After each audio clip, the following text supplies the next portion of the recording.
Let's take a look at how to find the sum of some data values. Sum of x is what this is sometimes referred to in statistics. Let's say I put some numbers in 2, 4, 6, 8, 10. We want to add together all the, let me go down to next cell, all the even numbers from 2 to 10.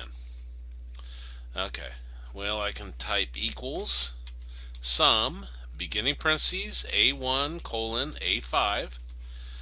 Again, it has to have an equals there, it has to say sum, has to have beginning and closing parentheses in there, and then your range of data inside.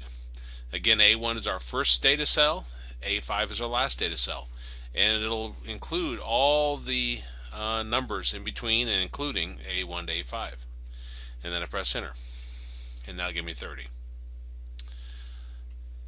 You could also, up here, with your sum, do the drop down, and you choose statistical, probably. I'm not sure if sum will be there.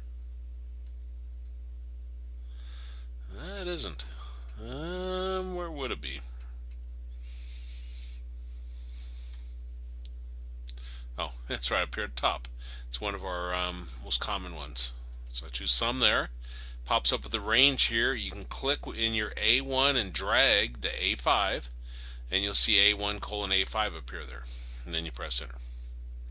So different ways you can get the sum of some data values, and that's useful in other formulas you'll see in statistics.